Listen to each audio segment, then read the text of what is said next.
할렐루야. 오늘은 아모스서 강의 18번째 시간입니다.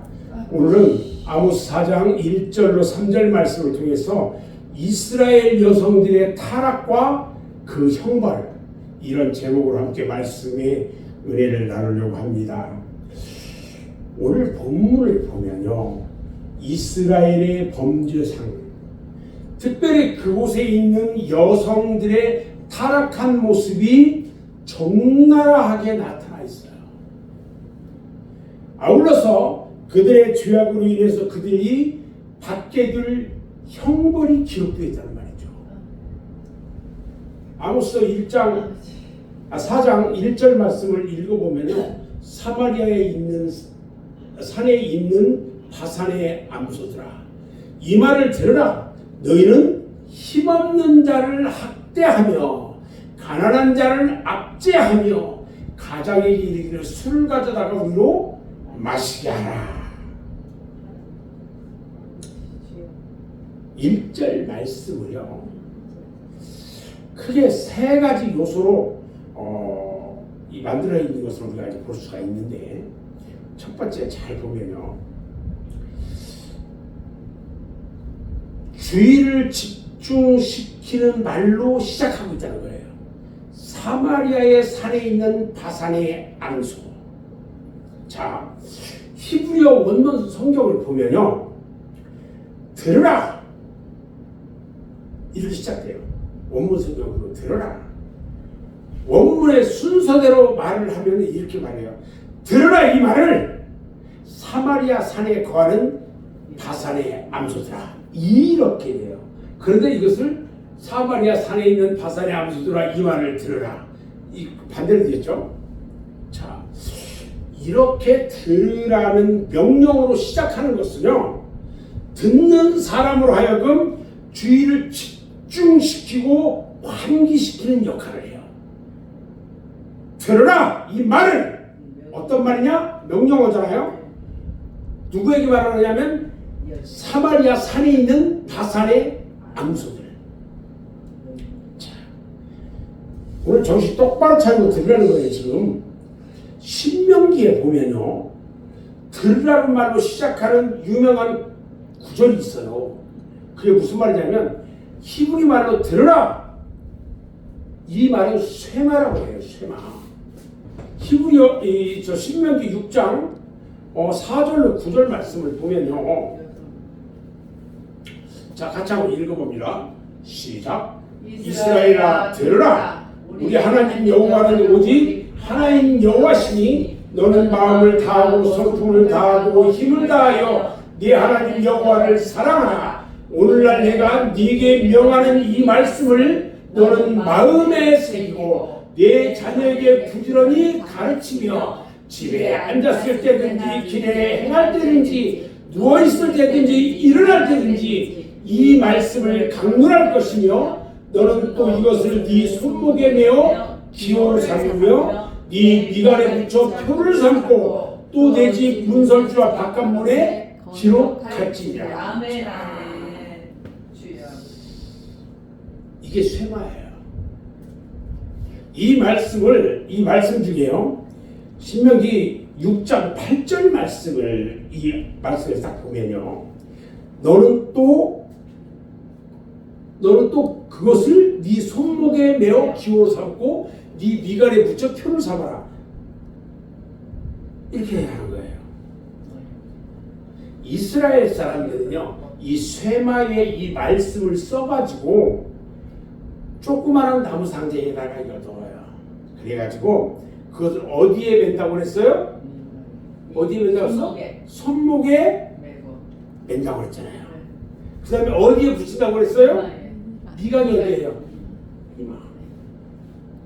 다시 말해서 눈썹과 눈썹 사이에, 이마 위에 여기에 붙인다, 이 말이에요. 그것을 히브리 유대인들은 히브리 말로 뭐라고 하냐면 테필링, 즉 기도라, 이렇게 말해요. 예루살렘에 있는 그 통곡의 벽에 가면은, 저는 아직 그 이스라엘 성지순례는 아직 안 갔다 왔는데, 통곡의 벽에 가면 지금도 수많은 유대인들이 이 테필린을 손목에 베고요. 또 미간에 붙이고 앞뒤로 흔들면서 성경을 읽거나 기도하는 모습을 쉽게 볼 수 있대요. 몸을 앞뒤로 이렇게 흔드는 이유는 뭐냐? 아마도 잡념을 제거하면서 정신을 한 곳에 집중시키기 위한 거라고 생각이 돼요. 우리도 기도할 때 힘들을 막 하잖아요. 똑같아요. 또 신명기 6장 9절 말씀을 보면 봐요.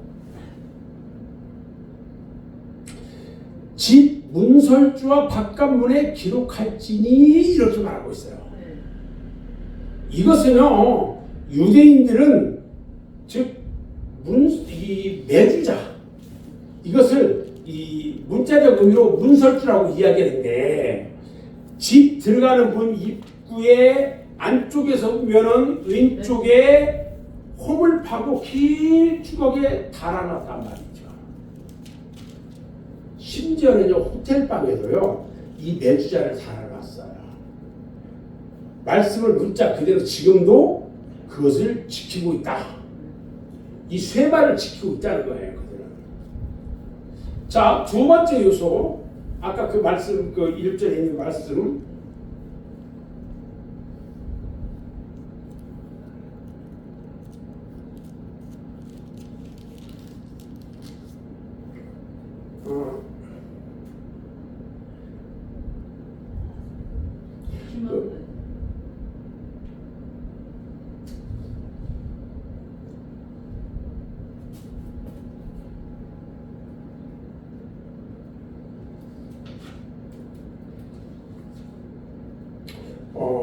사장 1절, 4장 1절에 있는 말씀의 두 번째 요소를 보면은 아모스의 말을 듣는 청중이 누구인지를 우리에게 얘기를 해줘요.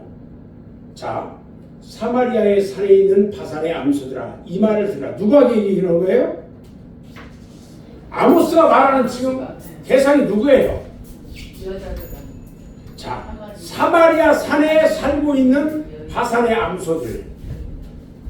자, 사마리아가요 이스라엘의 수도예요. 지금 바산의 암소들은요 여성을 뜻하는 말일까요? 그렇지 않으면 남성을 말하는 뜻하는 말일까요? 자, 암소라고 했으니까 성별로 따진다면 여성이 되겠죠. 지금까지 아모스는요 이스라엘의 남성에 대해서 주로 공격을 했어요. 그런데 오늘 본문에서는 공격의 방향을 싹 바꿔가지고 신랄하게 여자들의 포악함과 부패를 지금 공격하고 있단 말이야. 뭐 너희 여성들이라고 해서 남성들보다 더 나은 것이 있는 줄 아냐? 내가 지금까지 남성들만 공격했는데 너 여자들 너희들 더 나은 게 뭐가 있어? 뭐 이런 거예요 지금. 근데 뭐라고 표현하면 어디에 암소라고 했어요? 바산의 암소라고 말한단 말이죠. 바산이라고 하는 곳은요 갈릴리 바다가 있는 오른쪽 편에요 지금의 골란고어를 말해요. 그곳은요 너무나 비옥한 땅이에요. 그러니까 그곳 사람들은 잘 살아 못 살아? 잘 살죠. 지금도요 이스라엘은요 그곳을 아랍 사람들에게 절대로 내놓으려고 하지 않고요 계속해서 사람들을 정착시켜서 키부치를 만들고 있어요. 성경에 보면요 바산 일대가 얼마나 비옥한지를 잘 얘기해주고 있거든요. 봐요. 성경에 보면 제가 그것을 보여줄 건데 이 성경에 이 특별히 세 가지 이 바산에 대해서는 세 가지로 이야기를 해요. 세 가지로 이야기를 하는데 봐봐요. 이 바산에는요 어떤 나무들이 자라냐면요 상수리 나무가 자라요. 아름다운 상수리 나무들이 자란대요. 봐요.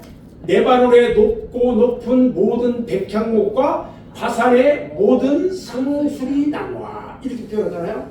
그런데요 에스겔서 27장 6절에도 보면요 바산의 상수리나무로 네 노를 만들었으며 배를 젓는 노를 만들었다고 했어요. 기띔섬 황양목의 상아로 꾸며 갑판을 만들었다고 했어요. 갑판도 만들었대요. 그런데요 이 바산이라는 곳에는요 이런 아름다운 상수리나무도 자라지만은 좋은 목장이 있대요. 그것은 바산의 암소 소를 키우는 아름다운 목장이 있어요. 봐요. 예레미야서 50장 19절이면 이스라엘을 다시 그 목장으로 돌아오게 하리니 그가 갈멜과 바산에서 먹을 것이며 그 마음이 에브라임과 길르앗산에서 만족하리라. 자, 바산에서 먹는다고 해서 바산에 너무나 좋은 목장이 있으니까 거기서 소들을 키울 수 있다는 얘기예요. 자, 근데 미가서 7장 14절에도 이렇게 나와요. 원컨대 주는 주의 지팡이요 주의 백성 곧 갈멜 속 삼림에 홀로 거하는 주의 기업의 때를 먹이시되 기업의 때가 뭐예요? 목장이에요. 그들은 옛날같이 바산과 길르앗에서 먹이 없었어. 목축을 하는데 바산에 산다는 거예요. 자, 그러면은 이 아름다운 상수리나무도 있고 좋은 목장도 있는데 좋은 목장이 있으니까 자연적으로 따라오는 것이 있어요. 그게 뭐예요? 기름지고 살찐 가축들. 봐요. 얼마나 좋은 가축이 오냐면요. 신명기 32장 14절 말씀을 보면 소의 젖 기름과 양의 젖과 어린 양의 기름과 바산 소산의 순양과 염소와 지극히 아름다운 밀을 먹이시며 또 포도즙의 붉은 술을 마시셨더라. 얼마나 부유한지 알 수 없어요. 너무너무 부유해요. 또 시편 22편 12절에도 보니까요. 많은 황소가 나를 에워서요. 얼마나 소를 무지무지 많이 키우는 거야. 바산의 힘센 소들이 나를 둘렀으며 부자도 이런 부자가 없어요. 한 100마리만 가지고 있어도요. 한 마리 요즘 소 한 마리에 뭐 한 800만 원씩 한다는데 100마리 있으면 얼마야? 8억이야? 에스겔서 39장 18절에도 보면요. 너희가 용사의 고기를 먹으며 세상 왕들의 피를 마시기를 바산의 살찐 짐승 곧 순양이나 어린 양이나 염소나 수수바지를 먹듯 할지다. 그러니까 그곳 사람들은 너무너무 잘 먹고 잘 사는 거야. 바산이. 자, 근데요 결국 바산의 암소가 무엇을 여기서 의미하고 있을까? 이걸 알아야 돼요. 살찐 암소는요 상류층의 부유한 여성들을 가리키고 있다. 상류층의 부유한 여성들. 에? 우리 성도들은 상류층 부유한 사람이에요? 아니야. 오늘 1절 말씀에서요 마지막 세 번째 요소는 뭐냐면 그들의 죄악상이야. 죄악상. 바산의 암소들, 잘 먹고 잘 사는 상류층 부유한 여성들, 사마리아의 사치스럽고 호화로운 여성들이 어떻게 해서 그렇게 살찌게 됐냐 이거예요. 여기 보면요 세 가지 죄악이 나타나요. 첫 번째, 너희는 가난한 자를 어떻게 했다고 그랬어요? 학대했대요. 두 번째는요 궁핍한 자, 가난한 자를 압제했대요. 깔아 눌러버렸어요. 세 번째는요 가장에게 술을 가져오라고 해가지고 지가 먹게. 그러니까 부인이 신랑한테 너 돈 벌어와 그러면서 이제 술도 가져와 내가 좀 먹게 이런 거야. 한마디로 끼는 거야. 끼는 거. 바산의 암소들이요 살찌게 된 근본적인 동기가 뭐냐는 거야. 이렇게 가난한 자를 학대하고 궁핍한 자를 압제하는 데서 비롯되기 시작했어요.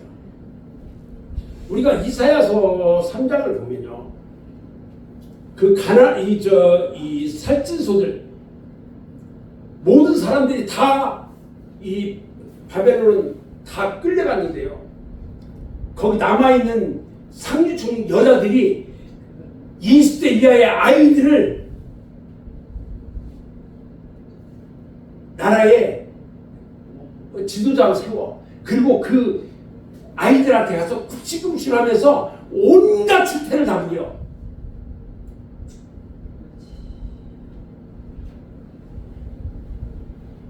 물론 여자들이 직접 그렇게 했다기보다는 다 자기 남편들을 시켜가지고 그렇게 만들었을 줄 알아요. 근데 특이한 것은요, 여기에 사용된 동사를 보면 알 수 있어요.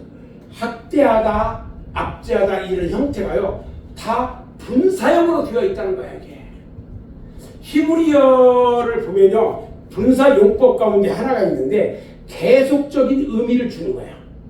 그 행위가 한두 번으로 끝나는 것이 아니라 계속 반복돼. 그러니까 이 돈 좀 있는 좀 그 여자들이 가난하고 저기 사람들을 그냥 깔아뭉개고 뺏고, 그러니까 학교를 보면 일진들이야. 일진.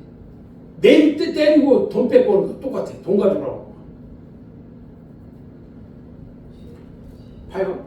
남편에게 자꾸 바가지 긁고 또 긁으니까요, 남편이들은 어쩔 수가 없어요. 봐요. 극성스러운 그 아내의 욕구를 채워주려고 보니까 불쌍한 남성들이 기계처럼 시키는 대로 했다는 거야.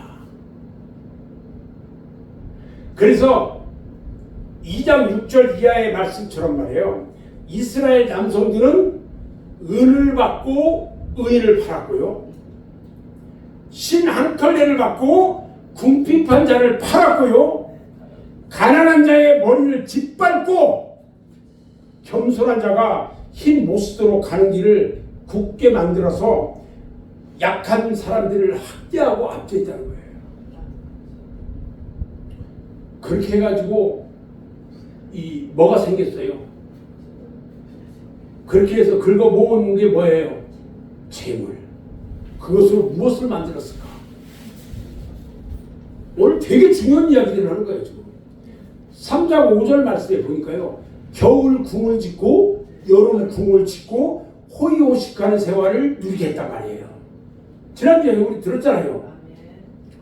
뿐만 아니라 이 바산의 암소들의 모습을 보면요, 이제는 정도가 지나쳐가지고요, 탈선적인 행위까지 서슴지 않고 있어. 돈 많고 돈지랄하면서 사람들 억압하고 이렇게 하면서 이제는 탈선하는데요, 4절 끝부분에 뭐라고 표현했어요? 가장에게 이르기를 술을 가져다가 우리가 마시게, 야 너 술 사와! 신랑한테 너 술 사오라 이거야. 말이 돼 안 돼? 돼야 안 돼요? 안 되지. 우리 24가 안 되면 안 되는 거야. 저건 이런 이 나라가 망할까요? 안 망할까요? 여성들이요, 집안에서 가정의 기강을 잘 세우고 자녀들을 믿음으로 잘 키우고 남편 보좌에서 훌륭한 가문을 이어나갈 생각을 안 하고 온갖 저들의 관심이 부어라 마셔야만 있으니까 참으로 기가 막힌 일이 아닐 수가 없어요. 여자가 술을 마시고 싶으면요, 조용히 숨어서 아무도 안 보는 데서 살짝 마시든지 할 것이지, 건방지게 무엇이라고 말해요? 자기는 손가락 하나 까딱도 하지 않고 남편에게 어이 여봐 술 좀 가지고 와요, 이렇게 말했다는 거야. 말 돼야 안 돼요? 안 되죠. 뭐 여기가 우리 집사님들은 술 마시는 사람 없으니까, 그러니까 미쳐도 단단히 미쳤다고 할 수밖에 없는 거야. 지금 성경에 기록돼 있잖아요. 이게. 집안의 여자들이 다 이 모양이니까요, 결국 남자들도 거기에 물들 수밖에 없어. 여자들에게 물든 남자들은요, 얼마나 가련한지 한번 볼까요? 아모스 6장 3절로 6절 말씀을 볼게요. 같이 한번 읽어봅니다. 시작. 너희는 흉한 날이 멀다 하여 강포한 자리로 가까워지게 하고 상하상에 누우며 침상에서 기지개며 양떼에게 어린 양과 우리에게 송아지를 취하여 먹고 비파에 맞추어 헛된 노래를 지절거리며 달처럼 자기를 위하여 악기를 제조하며 대적으로 포도주를 마시며 귀한 기름을 몸에 바르면서 요셉의 환난을 일하여는 근심치 아니하는 자로다. 결국에요, 남자나 여자나 할 것 없이요, 모두가 다 타락해버렸다는 것을 우리가 알 수 있어요. 우리가 아모스 점점 보는데요, 목사님이 성도들에게 아모스 강의를 하기 위해서 이 말씀을 준비하면서 화가 나. 그런데 우리 성도들 딱 여기 있는 사람만 이 강의를 들으러 와. 제가 한번 물어봅니다. 성경에 보면 오늘 아모스 4장 1절에 묘사된 그 타락한 바산의 암소와 같은 아내와는 정반대되는 현숙한 아내가 성경에 나와 있어요. 바산의 암소처럼 타락한 그런 아내와는 정반대되는 현숙한 아내가 묘사되는 곳이 있어. 혹시 어디인지 기억납니까? 어디? 잠언 31장. 그렇지. 우리 사모님이요, 성경 박사야. 잠언 31장 10절로 31절에 기록되어 있어요. 아모스에 기록된 사마리아 여인은요, 잠언에 기록된 현숙한 여인과는 너무너무 달라요. 그저 자신의 이익만 추구하면서 허영과 사치와 일삼는 모습이에요. 이런 여성들의 대표적인 경우가 누구냐? 북이스라엘의 아합 왕의 아내 이세벨이에요. 봐요. 열왕기상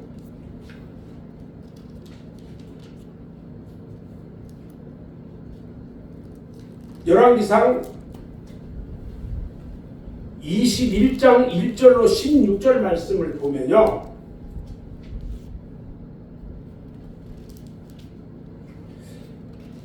아합 왕이요, 그래도 양심은 있어가지고 나봇의 포도원을 자기가 갖고 싶은데 나봇이 팔지 못하겠다고 하니까 어떻게 할 수 없어가지고 혼자 끙끙 앓고 있었어요. 그런데 이세벨이 도대체 뭐 때문에 끙끙대는 것이오? 나한테 한번 얘기해 보시오. 그래가지고 지금 저 나봇의 포도원을 내가 갖고 싶은데 저걸 나한테 안 판다고 그러네. 그러니까요, 그 이세벨 여왕이요, 깡패들을 동원해가지고 나봇을 모함하게 만들어요. 그 나봇을 그 죽여버리네. 그리고 눈 깜짝 하나 하지 않고 나봇의 포도원을 빼앗아 버렸어요. 말 돼야 안 돼요? 말 돼야 안 돼? 안 되잖아. 아모스요 4장 2절 3절 말씀을 보면요, 주 여호와께서 자기의 거룩함을 가리켜 맹세하시되 때가 너희에게 임할지라 사람이 갈고리로 너희를 끌어가며 낚시로 너희의 남은 자들을 그리하리라. 너희가 성 무너진 대로 말미암아 각기 앞으로 바로 나가서 하루만에 던지우리라. 이는 여호와의 말씀이라. 여러분, 이 말씀은 너무너무 중요한 말이에요. 아모스 4장 2절 3절 말씀 봐요. 2절 3절에서는요, 이스라엘이 범죄함으로 말미암아서 어떻게 된다냐면 그들이 하나님의 벌을 받아가지고 포로로 끌려가겠다고 하는 사실이 생생한 언어로 묘사되고 있단 말이에요. 근데 2절에 보니까요, 주 여호와께서 자기의 거룩함을 가리켜 맹세하시되 이렇게 말해요. 하나님께서요, 단순히 말씀하실 정도가 아니라 한 걸음 더 나가서요, 맹세하셨다는 거예요. 우리가요, 이미 여러 차례 생각을 해봤지만은 여호와께서 뭐라고 했어요? 자기의 거룩함을 가리켜 맹세하시되 가라사대. 우리가 성경을 보면 이 여호와께서 가라사대 이런 말이 나오죠. 이르시되 이런 말이 나오는 거죠. 그 말씀은요 땅에 떨어지지 않고 반드시 이루어졌다는 거예요. 여호와께서 말씀하시되 여호와께서 이르시되 여호와께서 가라사대. 이 말은 그 말에 대한 것이 떨어지지 않고 분명히 이루어졌다는 거예요. 다. 그런데 여기서는 단순히 말씀을 하신 정도가 아니라 맹세까지 했대요. 맹세까지 지금. 누가? 하나님이 맹세했대요. 잘 봐요. 이스라엘의 악독한 죄를 그냥 그대로 두지 않고 반드시 벌하겠다고 하는 하나님의 단호한 의지가 여기 나타나는 거예요. 맹세했다는 것은. 그렇죠? 자, 아모스에는요 하나님의 맹세에 대한 표현이 세 곳이나 나와 있어요. 하나님께서요 맹세한 내용이 세 곳이나 나오는데 아모스 4장 2절에 보니까 봐요. 주 여호와께서 자기의 거룩함을 가르쳐 맹세하시되 때가 너희에게 임할지라 사람이 갈고리로 너희를 끌어가며 낚시로 너희의 남은 자들을 그리하리라. 그렇죠? 그 다음에요 아모스 6장 8절에 보면요 만군의 하나님 여호와께서 가라사대 주 여호와가 자기를 가르쳐 맹세하였노라. 내가 야곱의 영광을 싫어하며 그 궁궐들을 미워함으로 이 성읍과 거기 가득한 것을 대적에게 붙여버리겠다. 또 있어요. 아모스 8장 7절에요. 여호와께서 야곱의 영광을 가리켜 맹세하시되 내가 저희의 모든 소유를 영영 잊지 아니하리라. 오늘 본문 말씀에서요 하나님은 자기의 거룩함을 가리켜 맹세하셨다고 했어요. 이 말이 무슨 뜻입니까? 우선 거룩이라고 하는 것이 무슨 뜻이에요? 거룩하다 이 얘기하잖아요. 거룩이라는 말은요 원뜻이 쪼갠다, 구별한다 이런 말이에요. 그래서 하나님이 거룩하시다는 말의 뜻은요 하나님은 하나님 이외의 것, 하나님이 창조하신 온 우주 만물과는 구별되는 초월적인 존재다 이런 뜻이야. 하나님이 만드신 온 우주 만물들 이것과 하나님은 구별되는 초월적 존재라는 거예요. 거룩이라는 말은 그래서 쓰는 거예요. 그래서 거룩은요 하나님의 속성 가운데 가장 근본적인 것 가운데 하나인 거예요. 하나님은 거룩하시기 때문에 이 세상과 특히 인간 세상과는 완전히 구별된다는 거예요. 자, 그럼 주 여호와께서 자기의 거룩함을 가리켜 맹세하시되 이 말의 뜻이 구체적으로 무슨 말입니까? 이 말의 이 뜻을 우리가 분명하게 알기 위해서는요 시편 89편을 알아야 돼요. 시편 89편 34절 35절을 알아야 돼요. 한번 같이 한번 읽어볼게요. 시작. 내 언약을 파하지 아니하며 내 입술에서 낸 것도 변치 아니하리로다. 내가 나의 거룩함으로 한 번 맹세하였은즉 다윗에게 거짓을 아니할 것이라. 인간은요 언약을 파하기도 하고요 변하기도 하고요 거짓을 행하기도 합니다. 인간은 그래. 믿을 수가 없어. 그런데 하나님은 거룩하시기 때문에 거짓된 인간과는 달리 그 맹세하신 것을 반드시 지킨대요.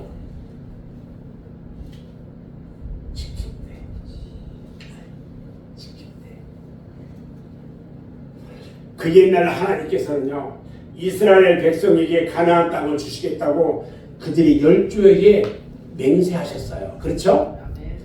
신명기 6장 10절 말씀을 보면요 네 하나님 여호와께서 내 10조 아브라함과 이삭과 야곱을 향하여 네게 주리라 맹세하신 땅으로 너를 들어가게 하시고 네가 건축하지 아니한 크고 아름다운 성읍을 얻게 하신다 그랬어요.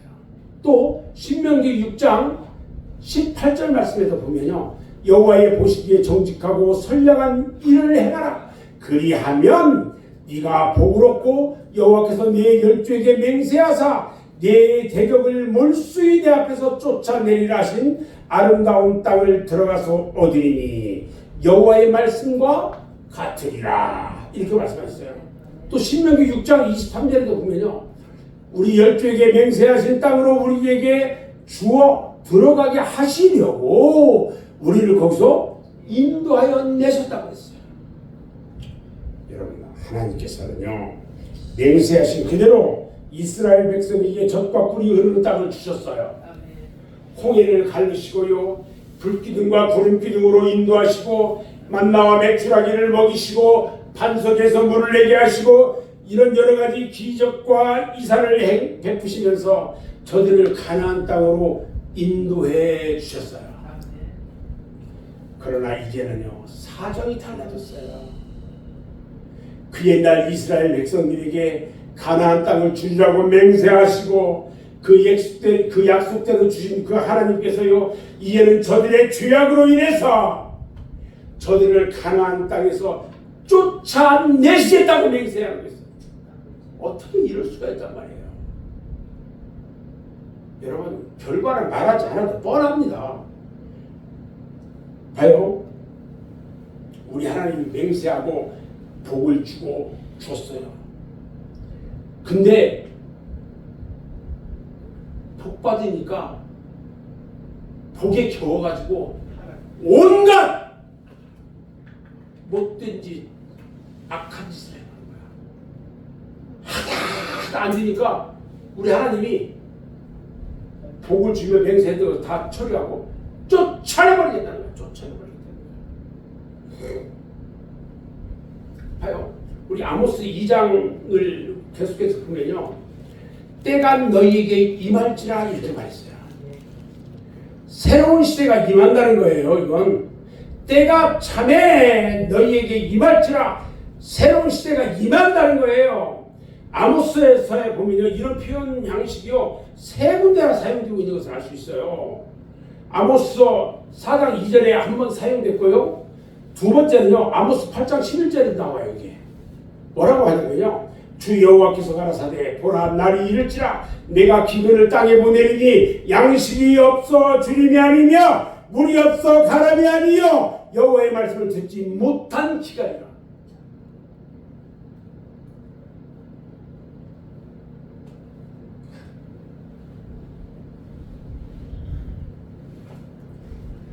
저들이요, 우리 하나님이 이 땅에 기근을 보내버렸어요. 물도 없고 아무것도 없어. 사람들이 양식은 있는데 배고파서 뭘 못 먹어. 근데 물이 없어가지고 내가 저기 목이 타는 게 아니야. 여호와의 말씀을 듣지 못해서 그렇대요. 그런데 여러분, 저를 봐요. 여러분들은 시간만 되면 교회에 오면 목사님이 말씀 전해주시지, 말씀 풀어서 주지. 여러분들은요, 여기서요, 물이 없어 가람이 아니요. 물은 뭐냐면요, 말씀이 말씀. 우물이 있어요. 우물은 교회야. 우물 속에 뭐가 있어요? 우물 속에는 물이잖아. 물이 말씀의 말씀. 세 번째는요, 아모스 9장 13절에 기록되어 있는데, 여호와께서 가라사대 보라 날이 이를지라 그때에 밭가는 자가 곡식 빼는 자의 뒤를 이으며 포도를 밟는 자가 씨 뿌리는 자의 뒤를 이으며 산들은 단 포도주를 흘리며 작은 산들은 녹으리라.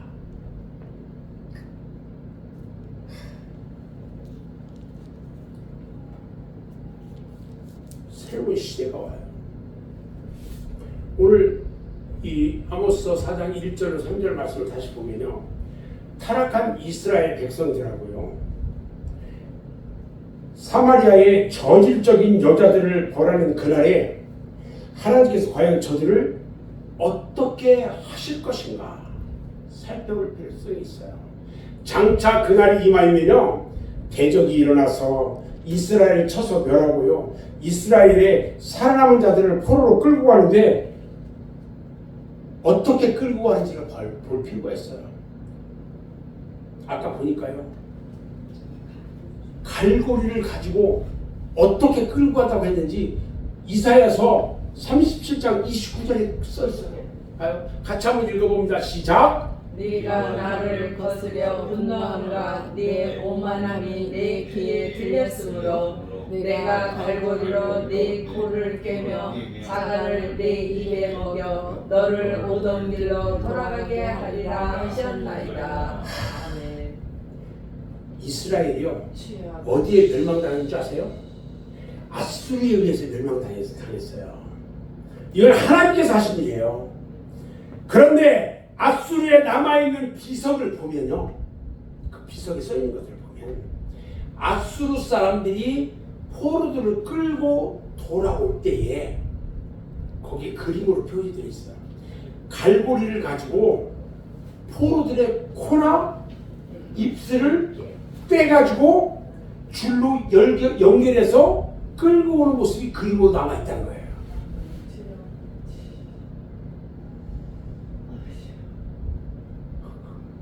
봐요. 옛날에 시골에 가면 그런 모습 볼 수 있어요, 없어요? 있죠? 우리 회장님 잘 아실 거예요. 황소가 있어요. 갈고리를 어디를 꺼요? 콧줄에. 코에다 껴요. 왜 거기다 끼는지 아세요? 그 황소의 몸 가운데요, 가장 예민한 데가 어디냐면 코하고 입술이에요. 그래서 아무리 예민한 황소라도요, 코에 고리를 딱 껴서 줄을 매가지고 살짝만 당기면 그 큰 황소가 꼼짝을 못하고 순종하고 따라와요. 말 안 듣는 사람으로 타락한 이스라엘 백성들도 마찬가지예요. 그날이 되면 하나님의 심판을 받아가지고 완전히 짐승과 같은 학대를 받게 될 수밖에 없다는 거예요. 가난한 자를 억압하고 학대하고 모아놓은 재물을 가지고 그냥 모든 사치와 향락을 누리고요,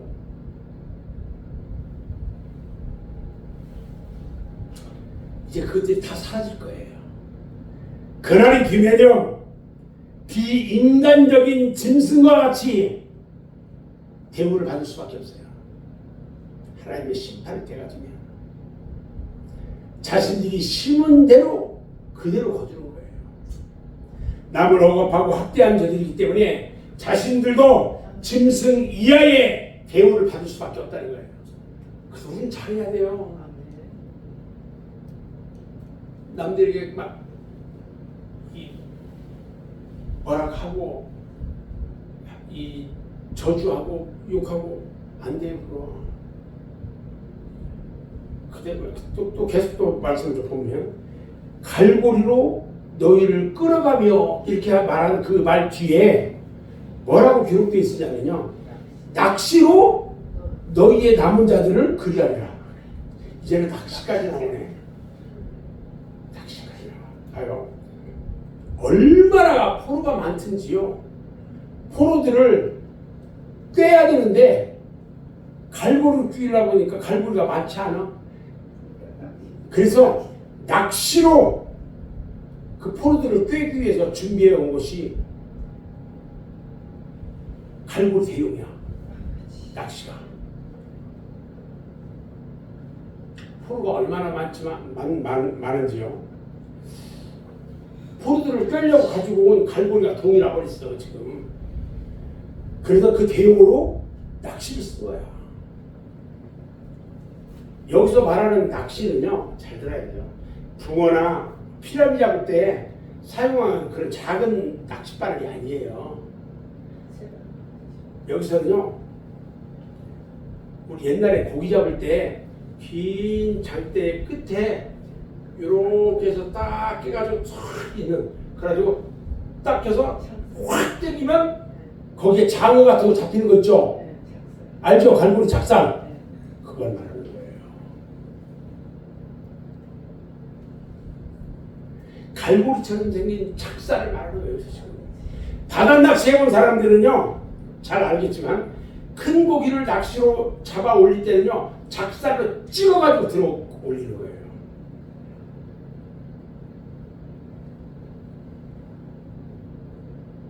그래서 낚시꾼들은 이 낚시배 타고 가면요 작살을 가져와서 찍어서 끌어올려요. 여기서 쓰는 것이 바로 낚시야. 낚시. 아무리 갈고리가 아무튼간에 갈고리가 없으면요 낚시에 고리를 꿰어서라도 한 사람도 남김없이 다 포로로 끌고 간단 말이야. 이 의미는.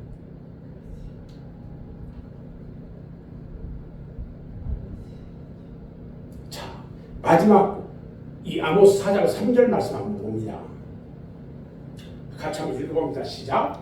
너희가 성 무너진 대로 말미암아 각기 앞으로 바로 나가서 하루몬에 던지우리라. 이는 여호와의 말씀이니라.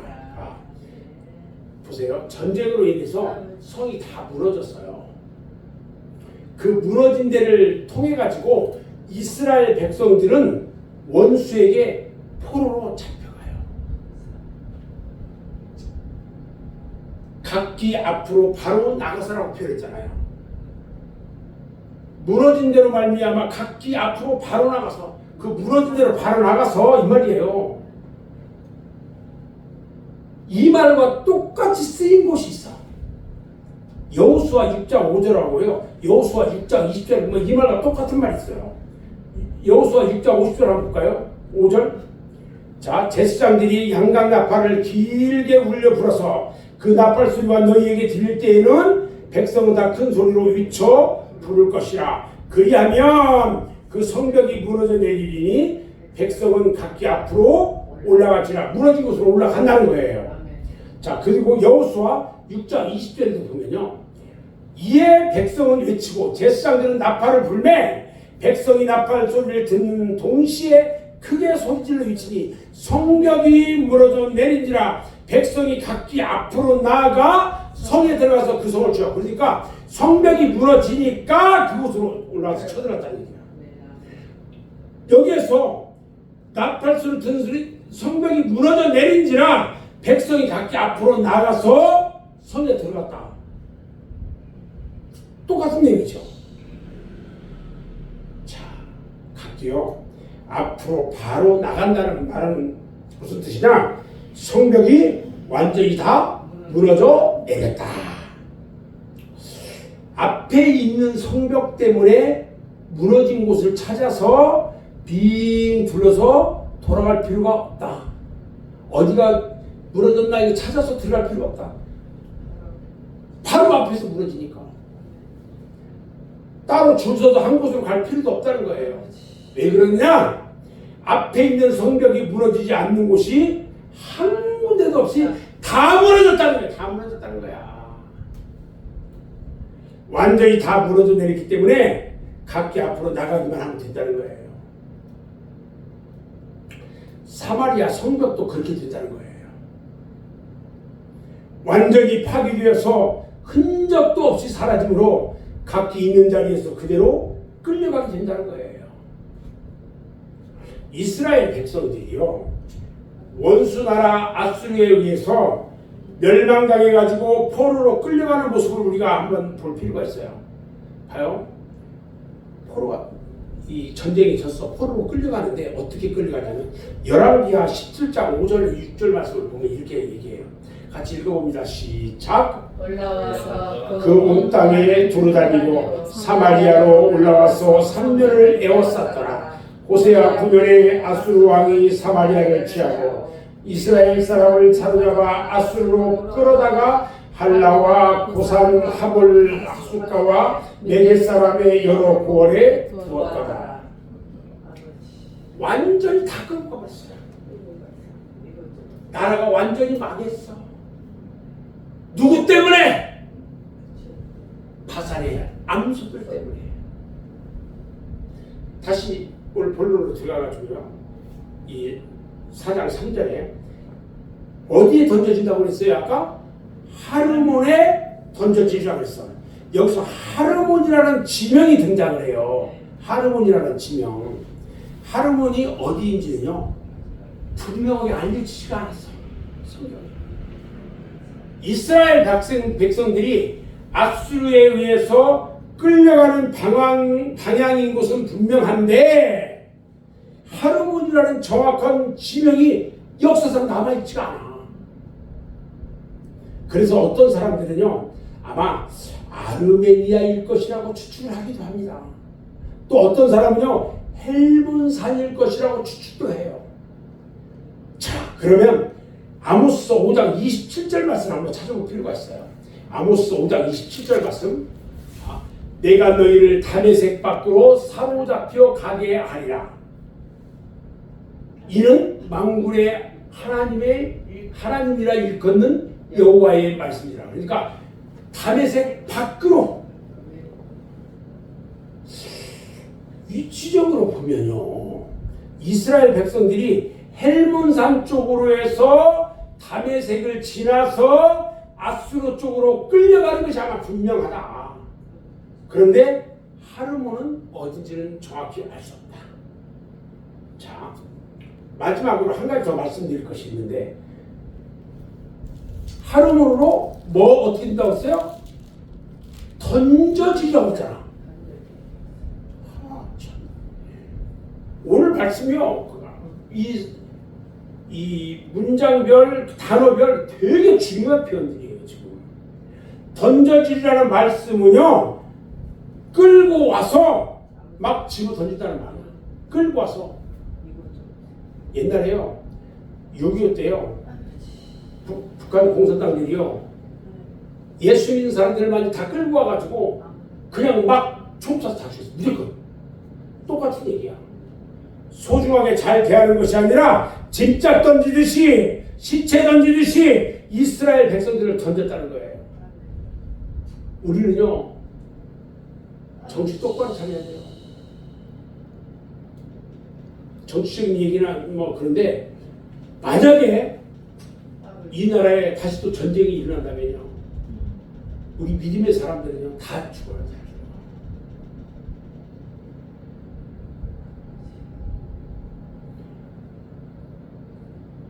이스라엘 백성들을 던진다는 이 말은요 경멸적인 뉘앙스가 여기에 포함되어 있어요.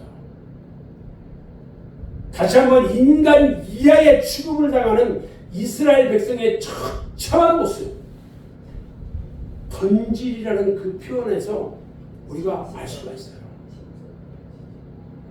똑같은 히브리어 동사가요 시체를 던진다는 뜻으로도 쓰인 것도 있어요.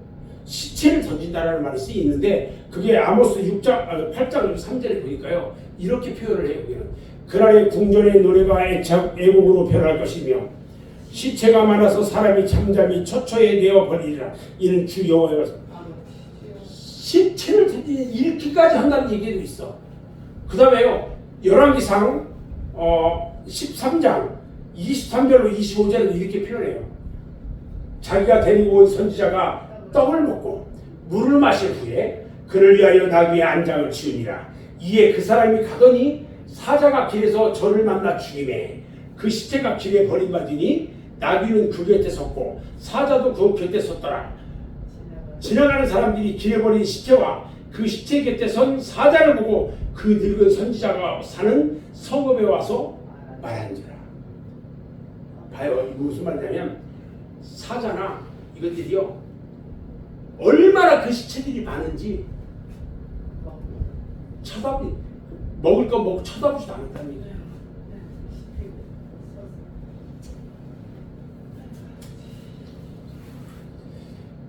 예레미야 14장 16절도 보면 이렇게 같이 한번 읽어봅니다. 시작. 그들의 예언을 받은 백성은 기근과 칼로 인하여 예루살렘 거리에 던짐을 입을 것인즉 그들은 장사할 자가 없을 것이요 그 아내와 그 아들과 그 딸도 그렇게 되리니 이는 내가 그들의 악을 그 위에 부음이니라. 온 온 가족이요 다 던짐받는데요. 한 사람도 살아날 수가 없대요.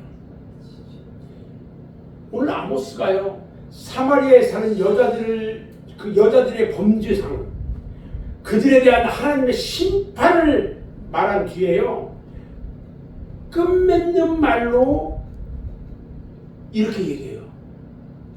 이는 여호와의 말씀이라. 얘가 하는 얘기가 아니고 여호와 하나님 지금 말씀하시는 거야. 아모스가 이런 표현 양식을 사용함으로써요 자신이 지금 전하는 메시지에 권위를 지금 더해주고 있어요. 봐요. 우리는 오늘 본문 말씀을 통해 가지고요 몇 가지 교훈을 우리는 받아야 돼요. 첫 번째로요 썩어질 육신을 위해서 쌓아놓은 모든 것 이것들은 다 바벨탑 같기 때문에 영원한 것이 아니라 머지않아 무너질 때가 있다는 거예요. 이스라엘 백성들이요 가난한 자들을 착취해서 쌓아놓은 여름궁과 겨울궁, 상하궁 이 모두가요 바벨탑처럼 하나님의 진노 앞에서 완전히 무너져 말았어요. 그래서 우리는요 무너질 바벨탑을 쌓으려고 하지 말고 결코 헛되지 않은 주 안에서의 삶의 충성을 다해야 돼요. 아주 한마디도 하지 말자는 거예요. 옛날 우리 신앙의 선배들은요 이 땅에서 환난을 당하더라도 영광스러운 미래를 소망했어요. 그러나 오늘날 우리들은요 이 세상을 나그네와 같이 떠나야 할 것을 생각하지를 않아. 이 세상을 떠나기 아까운 세상, 다리 뻗고 영원히 살고 싶은 고향, 그렇게 생각해야죠. 너무 현실에 안주하는 경향이 강하다는 거예요. 제가 월요일마다 요양원에 가서 예배드리면서 그들과 같이 예배드리면서 그들에게 천국과 지옥에 대한 이야기를 해요. 저들이요 그 예배드리면서도 정말 천국만 소원하는 소망을 가지고 있는 사람은 따로 있어요. 그 안에 예배는 드린다고 하면서 천국이 그냥 그런가 보다 있다 보니까 그렇겠지 뭐 이렇게 생각하는 사람 많아요. 오늘날 교회의 특징 중 하나가 아닌가. 요즘 오늘날 교회가 그렇게 생각한다는 거예요. 교회에 나오기는 나오는데 그냥 안 나가면 우리 목사님 전화해가지고 왜 안 나왔냐고 전화할까봐. 또 다른 사람들 이 같은 성도들 아이고 집사님 이번 주에 왜 안 나왔어? 보고 싶었는데 그 얘기할까봐 할 수 없이 그냥 나가는 거야.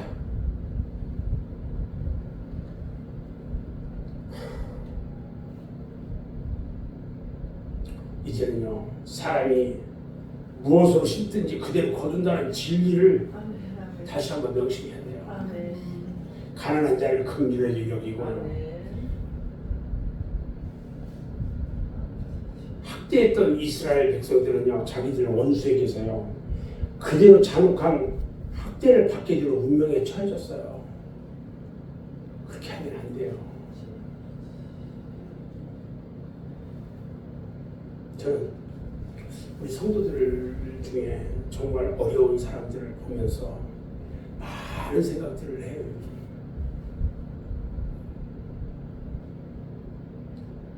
지난 주일날 어느 성도에게 쌀이 좀 있냐? 예, 목사님 한 며칠 동안 먹을 것이 있습니다. 그 이후에는 먹을 게 없다는 얘기야.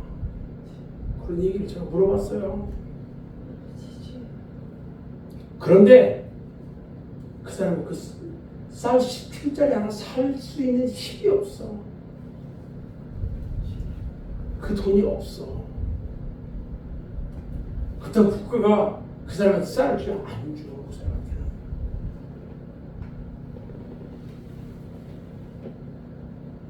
신랑은 놀택이야. 부인은 나가서 열심히 그냥 주워서 그냥 끌고서 해서 하루 종일 해야 한 3,000원, 4,000원 받는데 신랑은 집에서 탱자탱자 놀고 자빠져 있어.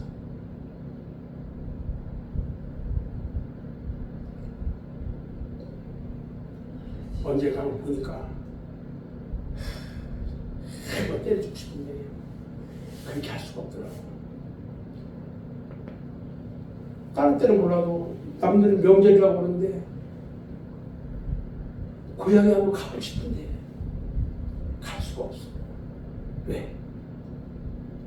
욕이 없어, 욕이. 그리고 일주일에 3번씩 투약을 해, 투약. 안 오면 죽어.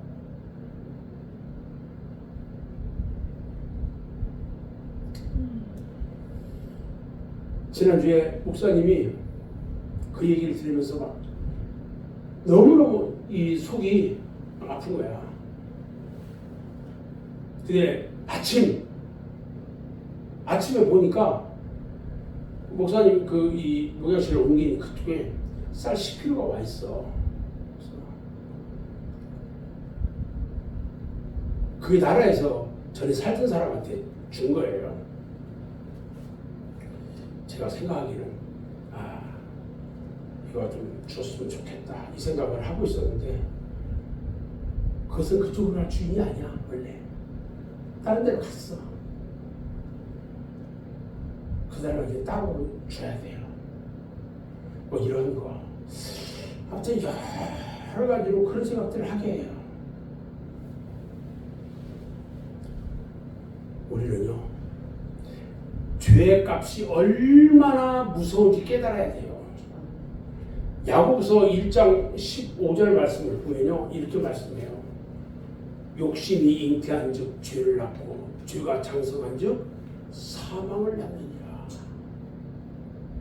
사치와 허영과 욕심의 쾌락을 위해서 자신들의 욕심에 이끌려서 범죄한 이스라엘 백성들은요, 결국 그 벌로서 갈고리에 꿰어 끌려가는 눈뜨고는 볼 수 없는 참혹한 일을 당하고 말았어요.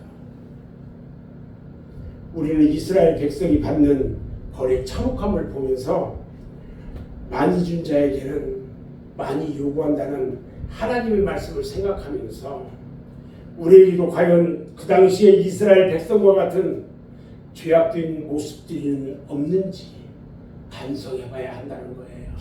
아멘. 아울러서 우리 믿는 사람들은요, 그 옛날 사마리아의 여인들처럼 사치와 허영을 위해 과소비를 한다든지 포악한다든지 게으르다든지 이러한 점이 없도록 늘 조심하기를 주님의 이름으로 축원합니다. 아멘. 기도하겠습니다.